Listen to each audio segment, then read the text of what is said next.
오늘은 맥주 감사주일인데 감사에 대한 귀한 찬양, 하나님 앞에 영광 돌려서 너무 감사를 드립니다. 굉장히 날씨가 무더운데 그래도 교회 안에 이렇게 또 시원한 바람이 불게 되는데, 하여간 제가 지난번에도 말씀드렸지만 우리가 하나님 앞에 늘 서로에게 시원한 사람이 돼야 되는데, 우리 앞에 있는 분들과 이렇게 인사하겠습니다. 사랑하고 축복합니다. 네, 그림을 한번 좀 보여주시면 좋겠는데, 그림 한번 보여주시면 예전에 그 만화 영화 다 아시나요? 빨간머리 애니라고 있는데, 근데 저기는 이제 만화로 굉장히 유명하지만 사실은 저 빨간머리 애는 유명한 책입니다. 그러니까 이 1908년도에 이 캐나다 작가였던 그 루시 모드 몽고메리라는 사람이 책을 쓴 거니까 이게 엔나이가 100살이 넘어요. 그러니까 뭐 거의 할머니 넘어가는데, 근데 저 책이 무려 전 세계적으로 그 1억 권 이상이 팔렸어요. 그리고 빨간머리 애니 그냥 단순한 이렇게 동화책이 아니라 사실은 이게 노년까지 그 몽고메리가 글을 써서 전집이 한 12권짜리거든요. 그러니까 그만큼 저 빨간머리 애니 대단한 책이기도 한데, 그림은 내려주셨고, 제가 왜 오늘 빨간머리 애 이야기를 하냐면 거기에 굉장히 중요한 또 교훈이 있어서 그래요. 어느 날 이 빨간머리 애니 부모님이 없었거든요. 그래서 요즘은 뭐 보육원이라고 하고 옛날엔 고원이라고 이야기하는데, 이 보육원에서 늘 벗어나고 싶어 합니다. 그래서 어느 날은 본인이 아이가 소망한 대로 입양을 가게 된 거예요. 그래서 기대가 되잖아요. 이제는 더 이상 보육원에 있는 게 아니라 나도 이제 새로운 부모님을 만나서 하여간 그 집에서 행복한 삶을 살아야겠다, 이제 그런 마음으로 애니 생각을 했었는데, 근데 문제가 생깁니다. 이 기대감이 굉장히 부풀었는데 그 집이 남자아이를 원한 거예요. 그러니까 이 여자아이를 원한 게 아니라 남자아이를 원했는데, 여자아이가 오니까 다시 이 보육원으로 보내기로 한 거예요. 여러분, 이게 굉장히 큰 상처입니다. 이게 보통 파양이라고 이야기하는데 그 아이한테는 너무너무 고통스러운 거죠. 근데 이 가기 싫었던 이 보육원을 이제 눈물을 머금고 이 어린 앤이 돌아가야 되잖아요. 근데 이 상황 속에서 이 빨간머리 앤이 그런 이야기를 합니다.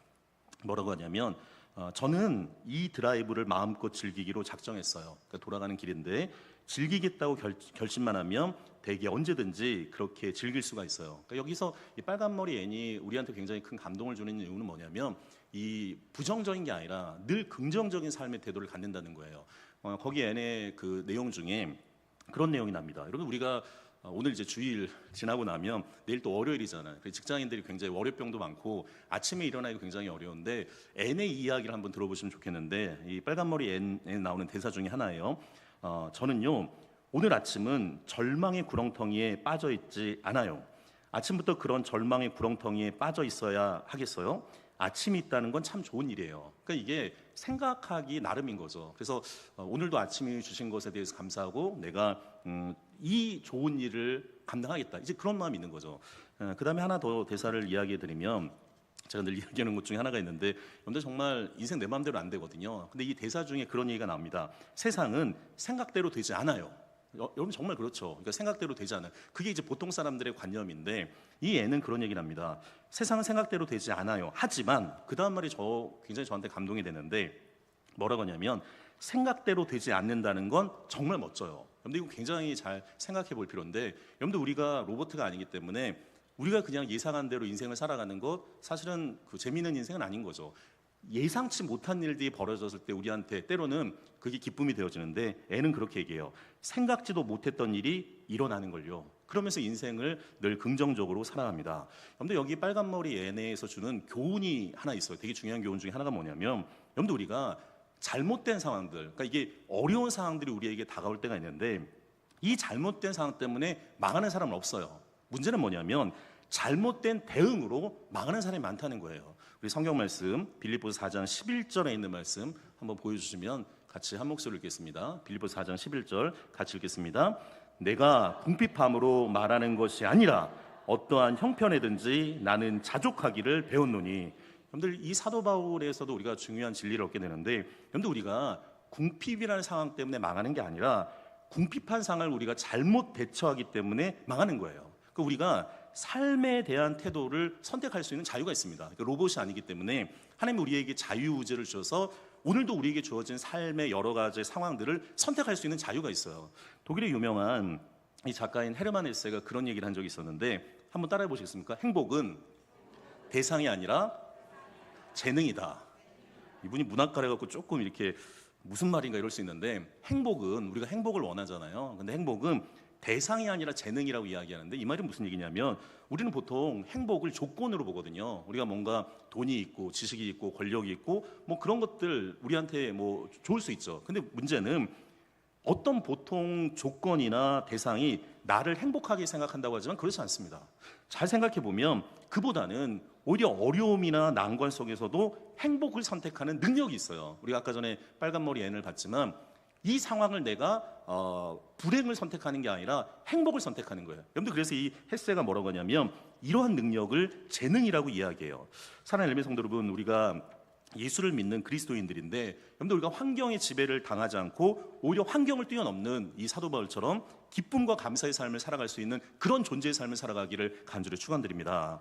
여러분들, 오늘 우리가 이제 맥주 감사주일이에요. 벌써 시간이 굉장히 빨리 지나갔는데 이 상반기를 마무리하고 이제 하반기 첫 주일, 이제 맥주 감사주일로 우리가 시작하게 되는데, 이게 매년마다 돌아오는 절기설교는 사실 저에게도 쉽진 않은데, 하나님, 우리가 이제 2025년도 이제 100주년을 맞이하는 또 7월 달이 되어지게 되는데, 이 하반기를 어떻게 시작하면 좋겠습니까? 그렇게 이제 묵상하면서 기도하다가 이 한 절 말씀을 좀 마음에 우리가 잘 새겼으면 좋겠다, 그런 생각이 드는데, 우리 2절 말씀, 오늘 주제 말씀이기도 한데 같이 한 목소리 읽겠습니다. 기도를 계속하고 기도에 감사함으로 깨어 있으라. 여러분들 한 주간에 이 말씀을 잘 마음에 새기시면 좋겠는데, 하나님 앞에 대화하는 거죠. 이 기도는 하나님과의 대화인데 그 기도를 계속하고 그렇게 계속 하나님과 대화하다 보면 감사함으로 우리가 깨어 있을 수 있다는 거예요. 오늘 맥주 감사주일을 맞이해서 우리가 감사에 대해서 딱 3가지만 마음속에 정리하면 좋겠는데, 오늘은 좀 따라하는 게 많은데 그래도 그걸 선포하는 거예요. 우리의 영혼 가운데 선포하는 건데, 우리 한번 이렇게 따라하겠습니다. 감사는 선택이다. 굉장히 중요한 진리인데 감사는 선택이에요. 근데 성경에 보면 제가 좋아하는, 뭐 너무 많은 성경 인물들 좋아하는 인물들이 있지만 그 중에 하여간 특별히 좋아하는 인물 중에 하나가 다니엘인데, 그래서 제가 있었던 청년부 이름 다 다니엘 청년부였어요. 왜 그러냐면, 근데 이 다니엘이 주는 메시지가 있어요. 이 성경 인물 가운데 이 다니엘은 불행한 시대를 살았던 사람입니다.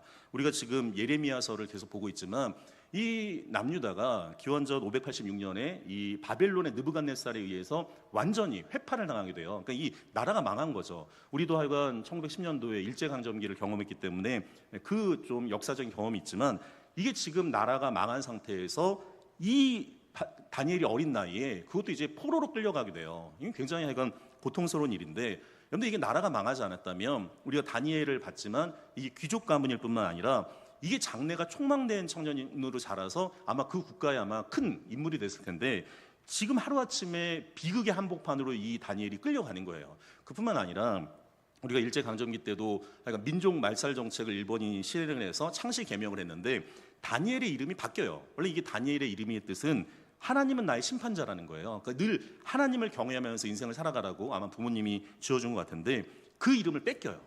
그러면서 이름이 뭘로 바뀌냐면 벨드사살로 바뀌는데, 이 뜻은 뭐냐면 벨이요, 나의 생명을 보호하소는 뜻이에요. 그러니까 이 벨이라는 건 이 바벨론의 신인데, 기가 막힌 거죠.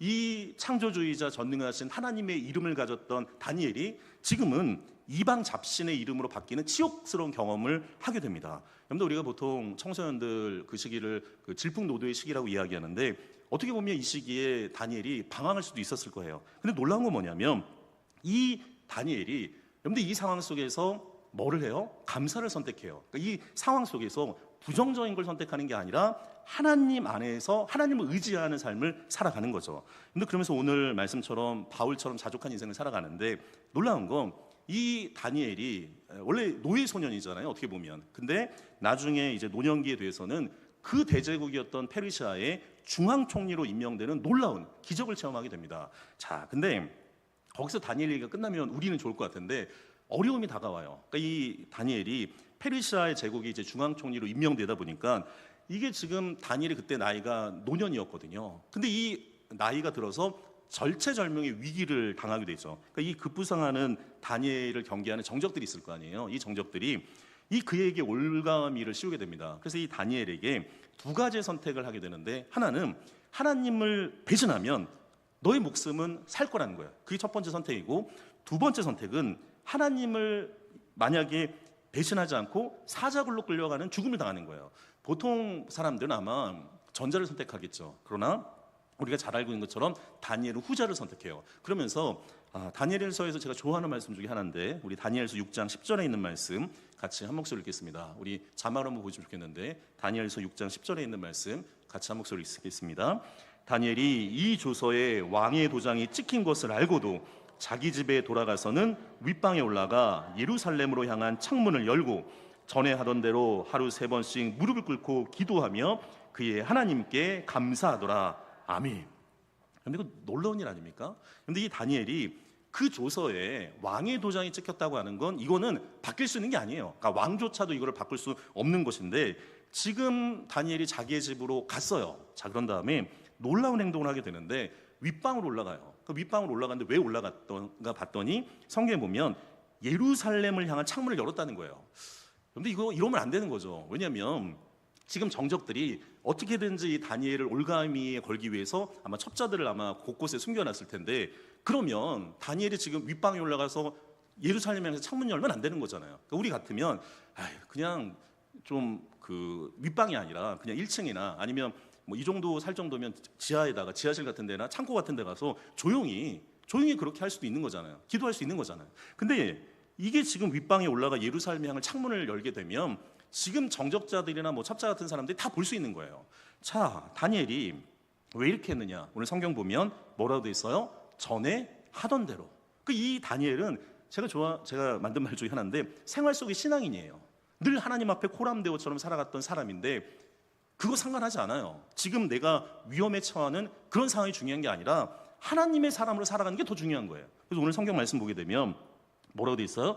전에 하던 대로 하루 3번씩 무릎을 꿇고 뭐 했다고요? 기도했다는 거예요. 그런데 이거 지금 기도하게 되면 왕의 조서에 왕 외에 다른 것에 하여간 절하고 이러면 죽을 수 있거든요. 근데 다니엘 개의치 않습니다. 어떻게 하냐면 3번씩 무릎 꿇고 기도하며 그 다음 뭐라고 돼 있어요? 그의 하나님께 감사하더라.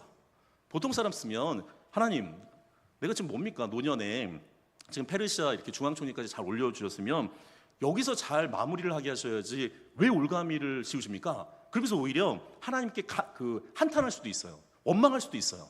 근데 오늘 성경에 보면 다니엘은 어떻게 했다고요? 그의 하나님께 감사했다는 거예요. 그런데 이게 놀라운 점이에요.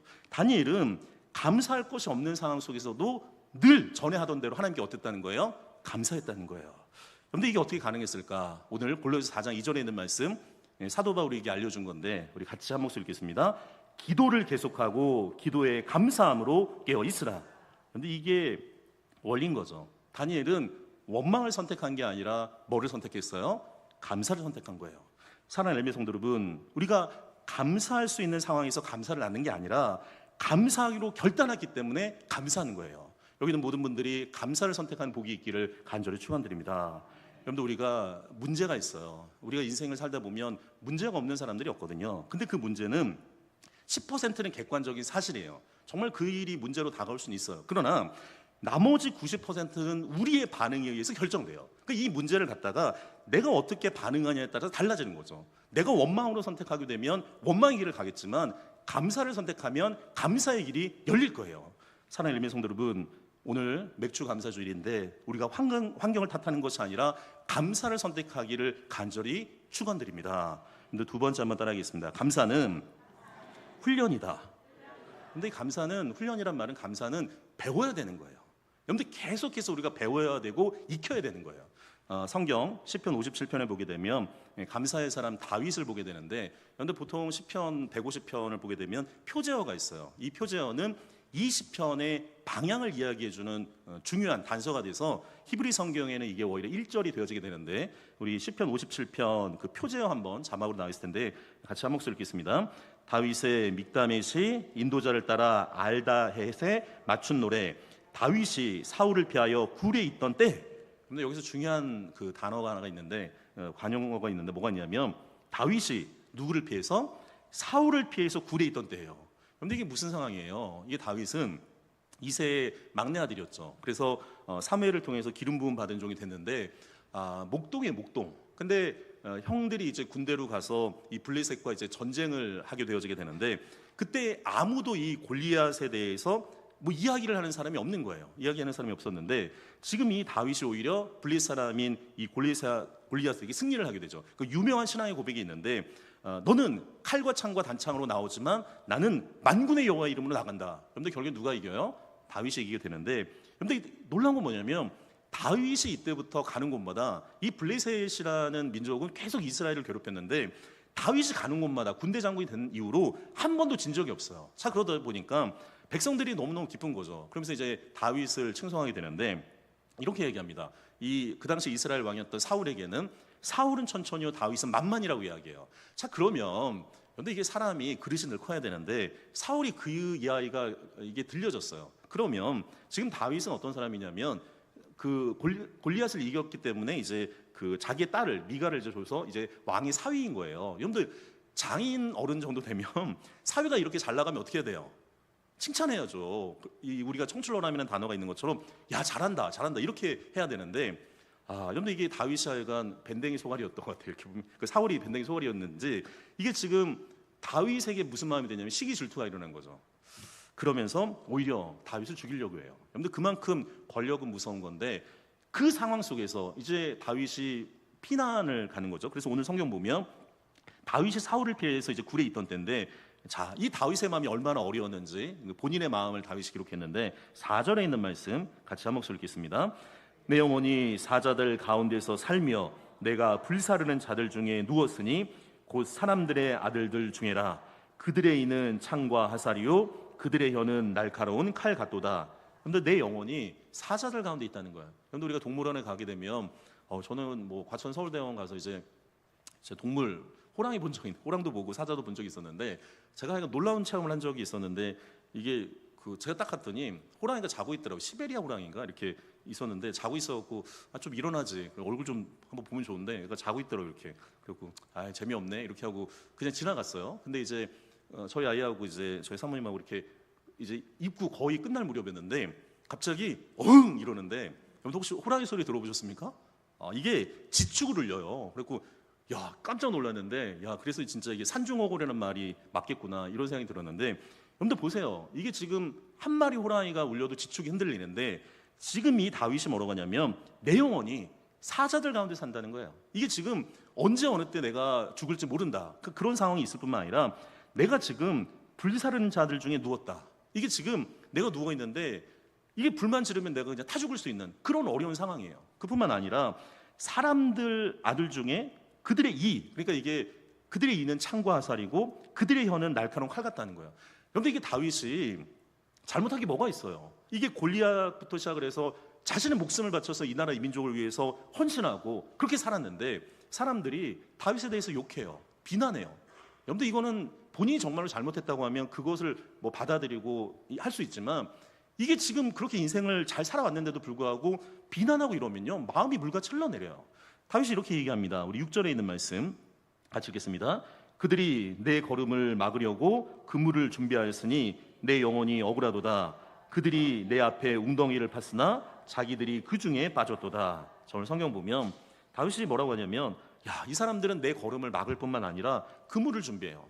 그러면서 이 다윗이 자신의 감정을 그러니까 다윗이 잘한 거는 늘 정직한 마음인데 내 영혼이 억울하다는 거예요. 그래서 20편 57편을 보게 되면 다윗의 마음이 나오게 되는데 다윗이 하여간 하나님을 바라보다가 원수를 보고 마음이 무너지기도 하고 다시 회복되는가 싶었는데 또 현실 앞에서 무너지고 또 힘을 내는 것 같은데 다시 마음이 무너지는 과정이 계속 반복이 돼요. 자, 근데 놀라운 건 이 다윗이 그 상황 속에서 원망을 선택하지 않고 감사를 선택해요.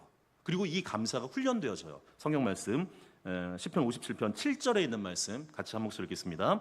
하나님이여 내 마음이 확정되었고 내 마음이 확정되었사오니 내가 노래하고 내가 찬송하리이다. 아멘. 이게 놀라운 거죠. 하나님, 내 인생의 주원은 하나님이에요. 하나님, 이게 마음은 우리 생명의 중심이 되는데 하나님 내가 마음을 확정했습니다. 원망으로 확정한 게 아니라 감사를 선택했고 그 감사를 계속적으로 훈련하다 보니까 내 마음이 확정되고 내 마음이 확정되었사오니 지금 오히려 다윗은 어려운 상황이에요. 근데 뭐라고 해요? 내가 노래하고 내가 그 하나님을 찬송할 거라는 거예요. 그리고 9절이 이 시편 57편의 핵심 구절인데 우리 9절 말씀 같이 읽겠습니다.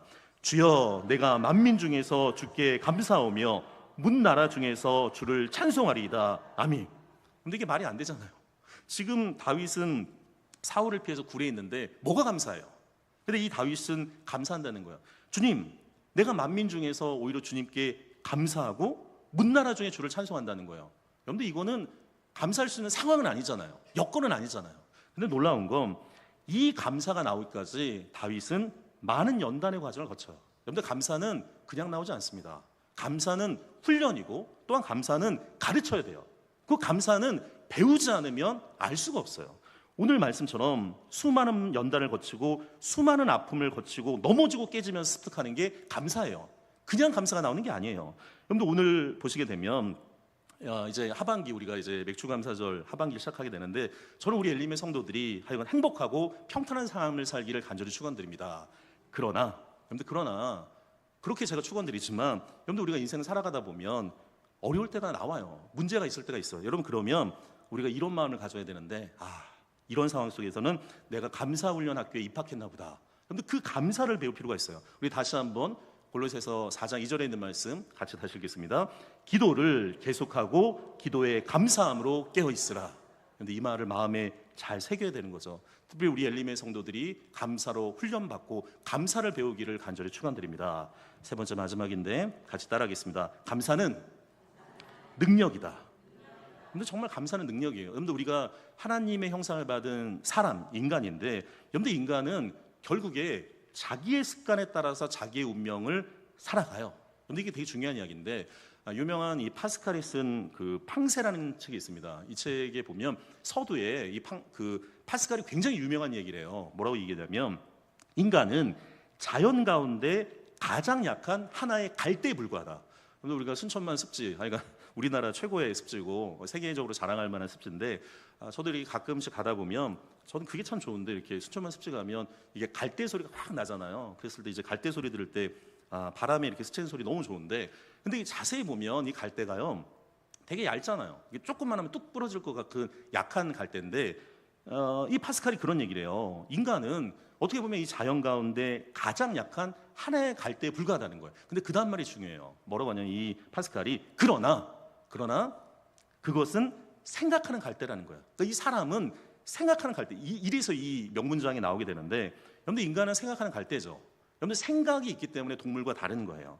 여러분들 근데 생각이 없으면 죽은 거와 마찬가지인데 문제는 우리가 이제 어떤 생각을 하잖아요. 근데 이 생각이 결국에는 나의 행동을 바꾸게 되고 행동이 바꾸게 되다 보면 습관이 돼요. 근데 이 습관, 헤빗이 굉장히 중요한데 오죽하면 이 스티븐 코비라는 사람이 쓴 성공하는 사람의 7가지 습관이 있는데 이 코비는 그런 생각을 해요. 왜 어떤 사람은 성공하고 어떤 사람은 실패하는 인생을 살아갈까? 그래서 그 질문부터 시작을 해서 그 당시 뭐 미국 사회에서 가장 성공한 사람들을 케이스 스터디로 해서 다 이렇게 연구해 봤더니 이게 실패하는 사람들의 습관이 있고 성공하는 습관이 다르다는 거예요. 그래서 이 책 이름 자체가 성공하는 사람 7가지 습관이에요. 습관이 되게 중요한 거죠. 그래서 습관이 계속되다 보면 이게 성품이 되어지고 성품이 되게 되면 이걸 이제 사회학적 용어로 자기 문화라고 이야기하게 되는데 그때부터는 이제 생각이 빠져요. 생각이 빠지고 행동만 이제 있게 되어지게 되는데 자동으로 이제 움직이죠. 여러분들 잘 생각해 보시면 우리가 아침에 일어나서 생각해서 뭘 한다 이렇게 해보기보다는 내가 이제 몸에 습관이 되고 성품이 됐고 이게 자기 문화가 되기 때문에 자동적으로 움직여요. 그래서 이 자동적으로 말하고 이 의식 없이 하여간 판단하고 행동하게 되는데 결국에는 그것이 어떻게 돼요? 내 운명을 결정해요. 이건 굉장히 중요한 얘기죠. 그런데 결국에는 생각이라는 이 단어가 이 무네이아, 그러니까 이 헬라어로 기획, 회상이라는 뜻이 되게 되는데 여러분들 우리가 영어로 아이들 땡큐라는 말을 서양에서 제일 먼저 가르치는데 이 땡스라는 뜻의 기원은 띵크예요. 띵크. 생각하다는 거예요. 결국에는 생각함으로 감사하고 그 감사함으로 생각한다는 거죠. 근데 오늘 다시 한번 오늘 주제 말씀 읽겠습니다. 2절 같이 읽겠습니다. 기도를 계속하고 기도에 감사함으로 깨어 있으라. 근데 이 사도 바울이 이게 왜 이런 얘기를 했겠어요? 근데 사도 바울은 이미 감사가 몸으로 체화된 사람이에요. 늘 감사로 살아가는 사람이에요. 그래서 이 사실은 사도 바울이 로마 감옥에 있으면서 옥중서신 그 감옥에서 편지를 쓰는데 오히려 거기 안에 감사가 넘쳐요. 그리고 성경 창세기부터 요한계시록까지 성경을 보면 감사라는 말을 가장 많이 쓴 사람은 바울이에요. 이래도 감사하고 저래도 감사하고 감사로 늘 일관된 메시지를 주는 사람이 사도 바울인데 사도 바울이 늘 생활 속에 감사의 삶을 살아가요. 사랑하는 엘림의 성도 여러분, 우리가 원망과 불평이 있는데 계속하게 되면 그게 버릇이 되고 습관이 되어지게 돼요. 결국에는 자기가 자신을 길들이게 되는 거죠. 물론 우리가 환경이 답답하고 감사가 나오지 않을 때 원망과 불평이 나올 수 있어요. 여러분, 그랬을 때 우리가 스위치가 온오프가 있는 거잖아요. 그때 원망과 불평의 스위치는 꺼야 돼요. 그리고 오히려 감사의 스위치를 켜야 되는 거죠. 사랑하는 엘메 성도 여러분, 감사는 조건이 아니라 선택이에요. 그리고 감사는 훈련인 동시에 그 감사는 능력이 돼요. 우리의 삶을 바꿀 거예요. 여러분들, 감사를 일상화하고 습관화하고 성품화하고 거기에 감사의 능력을 가질 수 있는 믿음의 성도들이 되기를 간절히 소망합니다. 우리가 하반기 이제 시작하게 됩니다. 하나님이 또 어떻게 우리 엘림교회 그리고 우리의 성도들, 우리의 가정을 인도하실지 기대가 되는데, 여러분들, 이 감사할 수 없는 우리 상황이 온다고 하더라도 그 감사를 선택하고 감사를 훈련하고 감사의 능력을 체험하는 저 여러분이 되어지기를 간절히 축원드립니다. 기도하겠습니다. 감사하신 하나님 아버지, 우리가 어떤 상황 속에서도 감사를 선택할 수 있는 믿음을 주시기를 간절히 기도드리옵나이다. 불평이 아니라 찬송하게 하시고, 원망이 아니라 기쁨으로 살게 하시고, 생각할 때마다 감사하며 기도할 때마다 기쁨으로 간구할 수 있도록 인도하여 주옵소서. 우리의 습관이 감사가 되어 성품이 되게 하시고 늘 감사로 하나님을 영원롭게 하여 주옵소서. 기도를 계속하고 기도에 감사함으로 깨어 있으라. 이 말씀이 우리의 마음판에 새겨지기를 간절히 소망하며 주 예수 그리스도 이름으로 기도드리옵나이다. 아멘. 이제는 우리 주 예수 그리스도의 은혜와 하나님의 그 크신 사랑하심과 성령 하나님의 인도하심이 늘 하나님 앞에 감사를 선택하고 감사를 훈련하고 감사의 능력을 체험하길 소망하는 우리 엘림의 모든 성도들 위해 이제로부터 영원토록 함께 있기를 간절히 축원드리옵나이다. 아멘.